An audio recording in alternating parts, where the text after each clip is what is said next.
Meus amigos, boa noite.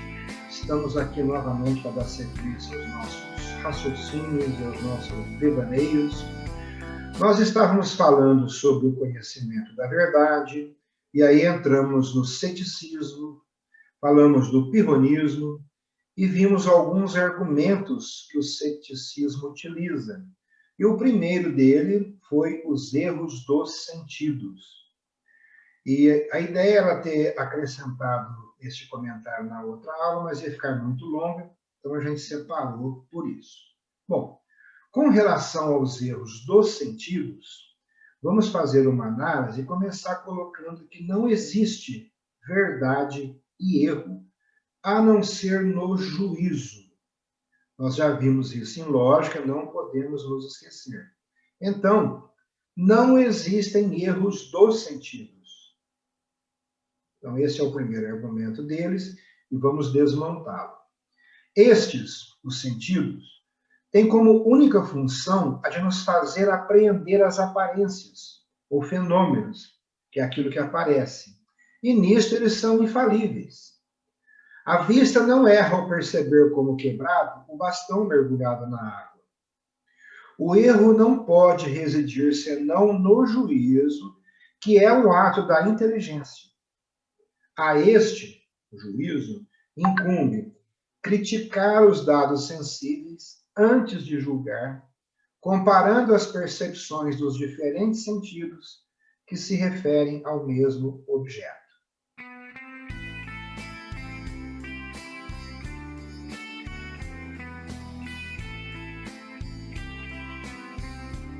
Num segundo momento, o argumento utilizado foi aquele sobre os erros da inteligência. E vamos analisar isso aí. Os erros da inteligência são acidentais. Nós temos que assumir, sem dúvida, nos enganamos. Mas este erro será essencial, necessário, ou ao contrário, ele é acidental? Acidental é aquilo que é, mas não é necessário que fosse. O fato de que retificamos nossas opiniões e nos procuramos convencer mutuamente prova que nós nos cremos capazes da verdade. E é fato que todo um conjunto imenso de verdades já conquistou o assentimento unânime das inteligências. Tem muita coisa aí aceita universalmente. As flutuações do saber se explicam perfeitamente pela complexidade do real. E, em certos casos, pelas influências da sensibilidade e da vontade. Por isso que nós analisamos estes itens.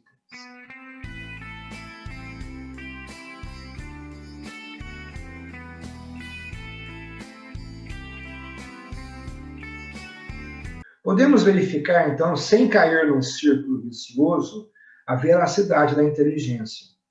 E é o que a gente vai demonstrar com os raciocínios seguintes.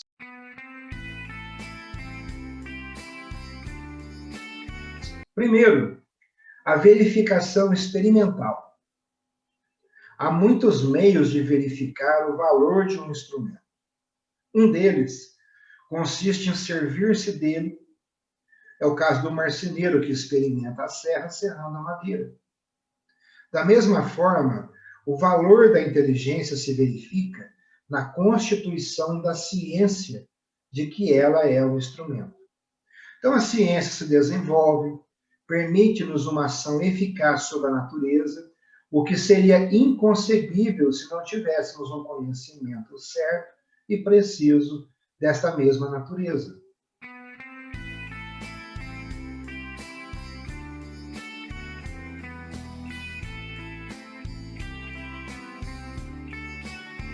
Num segundo momento, temos que pensar nos casos privilegiados.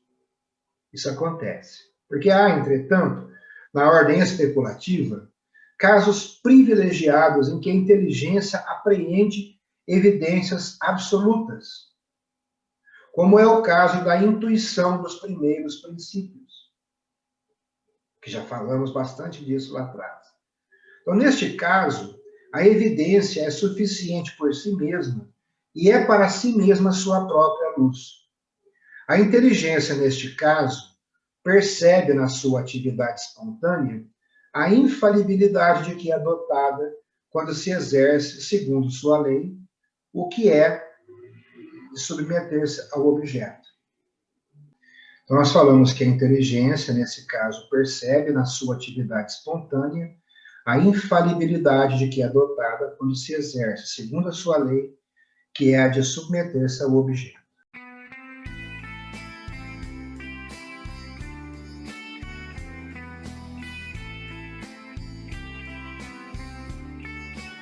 E como nós falamos aí, em primeiros princípios, eu tenho certeza que vocês se lembram claramente o que é isso, mas alguém pode nos ouvir e não estar sabendo do que estamos falando, então vamos acrescentar aí um adendozinho. Os primeiros princípios explicam a essência, a origem e o motivo da essência. Nós estudamos isso na lógica e são três: o princípio da identidade, da não contradição e o terceiro excluído. Então, são as condições necessárias para se pensar um ser, sem as quais não pode existir o ser pensado. Só recordando.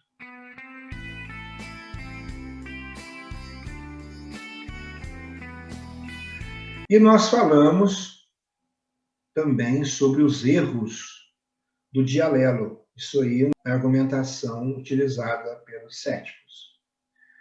Então, como é que acontece esse controle mútuo dos conhecimentos? Nós sabemos, pela experiência, que podemos, muitas vezes, controlar nossos diversos conhecimentos uns pelos outros. Da mesma forma que se controla o tato pela vista, e inversamente, os dados da inteligência podem ser verificados por referência aos dados de percepção sensível em que encontram sua origem. O verdadeiro deve sempre estar de acordo consigo mesmo. É o que nós falamos exaustivamente, demos o nome de adequação, de conformidade.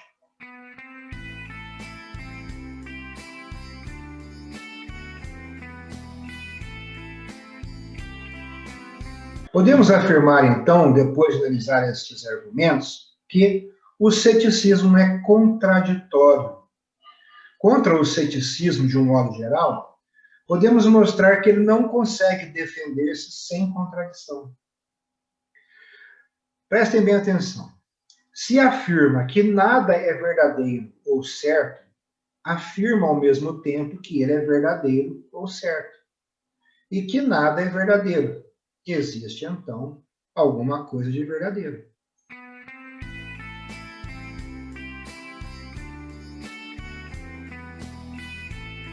O ceticismo é praticamente impossível.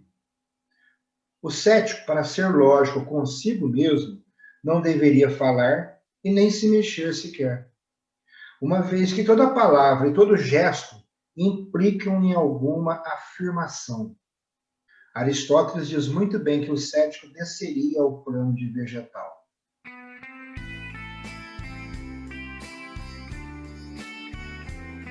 E aí nós temos que recordar que nós falamos, por último, do probabilismo.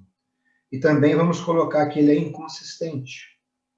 O probabilismo não pode justificar-se melhor do que o ceticismo total.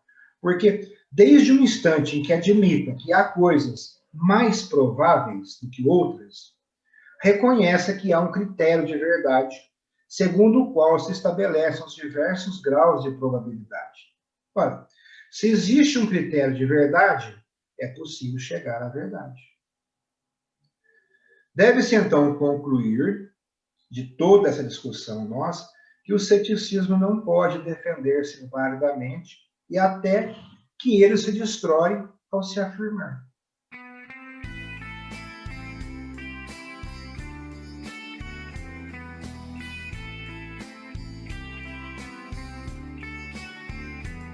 É interessante porque quando você ouve os argumentos do ceticismo, é o que eu comentei ainda ontem, a gente conclui, poxa vida, isso aqui é o ápice do saber. E aí, de repente, vem uma crítica àquilo e você fala, poxa vida, isso aqui é muito interessante, mais ainda. E dali a pouco vem uma crítica da crítica e você fala, caramba. Então aquilo, eu só sei que nada sei, a gente entende bem nesse momento, por aí, numa circunstância dessa. Verdade? Verdade. Então tá bom. Pessoal, muito feliz, como sempre, pela presença de vocês. Uma vida longa e próspera, com muita saúde, paciência e perseverança. Um abraço carinhoso a todos, uma boa noite, muita saúde. Todos. Boa noite, gente. Boa noite. Boa noite. Tchau.